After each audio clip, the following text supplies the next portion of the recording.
Traditions has made its way to East Kentucky. We're about an hour southeast of Lexington at the Red River Gorge. I'm here with Wesley Evans, born and raised. This man is an expert in this area.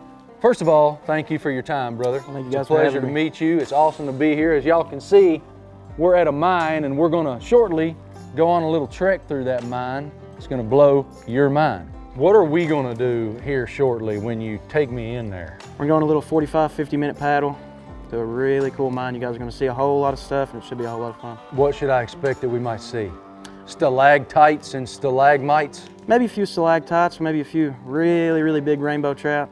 Oh, awesome. Oh yeah, there's a lot of fish down there. lot of fish down there. I love being able to come out here to places like this. I've never been to the gorge here. It's absolutely stunning. I can't wait to get in there and see what it's all about. All right, let's do it, man. Come on. Let's do it. You enjoy doing this? Oh, I love it, yeah. Yeah, I don't consider it a job. It's just more like coming in here and having fun every day. When I was growing up, we had some caves and a limestone mine too, but it didn't look like this. All right, now we've made our way in. First, I'm just really taken with how beautiful it is. Oh yeah. It's one of those things that makes you feel pretty small. For those who don't know, what does a limestone mine produce? Limestone's main use is for construction. So if you see like a gravel parking lot, that's all limestone. What all this limestone in this mine was used for was actually to build the mountain parkway, which is more than likely what you guys probably drove in on today. Interesting. They need a really fine material, so they'd crush it up. It's kind of like a kitty litter, exactly what we walked in on today. And they could just turn that into a paste and it was just great for paving roads. It actually opened up at first in 1865. 1865? Yeah, just like a little tunnel mine at the very entrance there. It's a little 12 by 12 tunnel for about 120 feet. And I imagine they got there by blowing stuff up. So most of that was just using a little dynamite, but mostly just pickaxes and wheelbarrows. Oh my gosh. But in those were grown men now. Oh yeah. In 1965, that's pretty much when all of this got mined out. At what point did it become a sporting and leisure experience? In 1980, they were in here blasting one night, and they blasted into the ceiling. Next thing you knew, they were taking a really cold shower. So they blasted into an underground aquifer, and then after that, this place was left abandoned. What we're about to do has only been active, as it were, for 6-8 years. Yeah, brand new. Awesome. Let's go do this thing, man. Hopefully I don't fall in and bust my tail. That's what we always try to avoid, even as guys. Happens to the best of us, so. Priority 1, don't fall in. If I had to guess, this water's not especially refreshing. Now, I have done this before on Lake Norman, but I have never done it on a board that I could see through that had LED lights on the bottom. Same situation. Right here? Right here. Yes, sir. And that's the best stance? That's the best stance. Okay. All right, here we go, ladies and gentlemen. All right, Wes, I made it off the dock without busting my face. If you're gonna fall in, you'll fall at the dock. I mean, that's half the battle right there. What's the water temperature? The water temperature varies between 38 and 42 degrees year round, and the air temperature stays about 50 to 55. 38 to 42 in the water. I need to stay on this thing. Why are these specific channels excavated and these are not? So all of these columns in here, they had to do it a pretty strategic way. Yeah, it's engineered that way. Yeah, because every single one of these columns is pretty much holding up the entire mountain we're on right now. Right, that's nice. That's very comforting, Wes. One of the things that a lot of us love about Kentucky is the phenomenal brown water that comes out of this state. Oh yeah. It is the bourbon capital of the world, and something that I learned as you and I were walking up here that I didn't know is the water in this region is integral to making that great bourbon. So limestone, it plays as a natural filter to water. Whenever this water's running out of the ground and coming out of the aquifers, that water's close to 99.9% pure. And without limestone filtered water, Kentucky bourbon, it would not be Kentucky bourbon. It'd then become more of a Tennessee whiskey. And we don't want that around here. That's sacrilege around here. Oh yeah. Good Lord, that's a haul. What kind of fish are in here? So all these fish in here are rainbow trout, and we actually have to keep all these lots in here for them. Rainbow trout? Oh yeah. Looks like a 10-pound bass.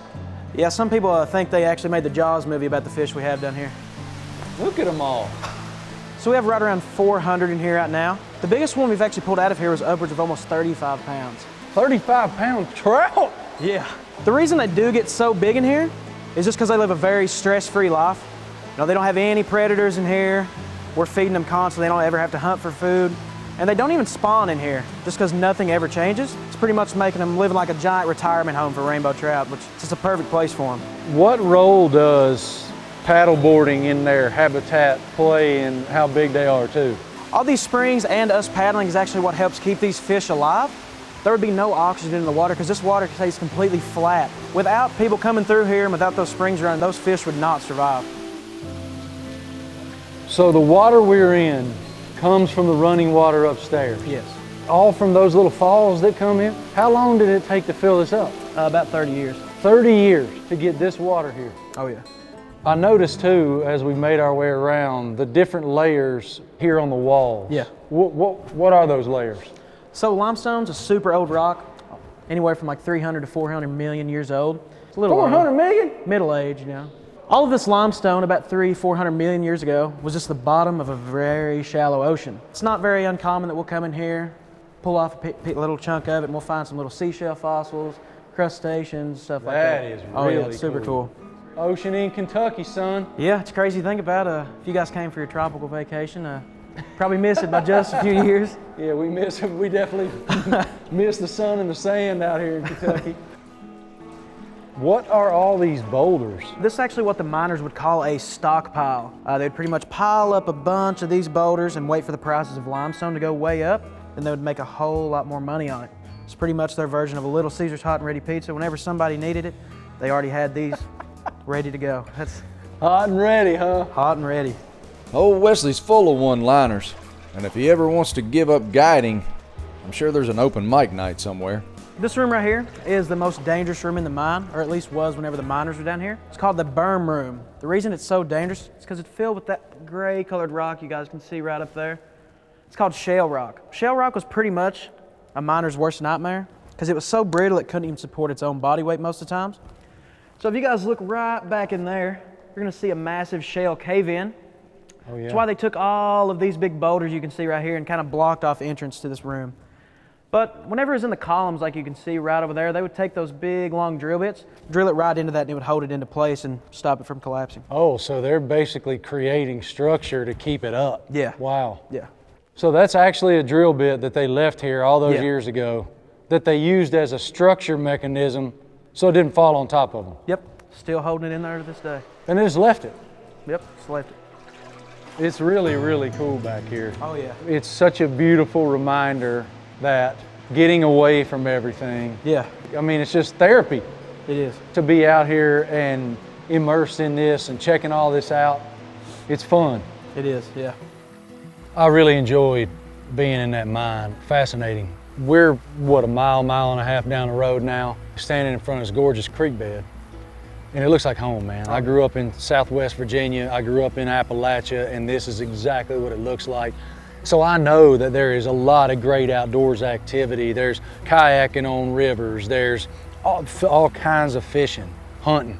Yeah. So what do you guys do here? It's a lot of fishing, a lot of kayaking, a lot of hunting.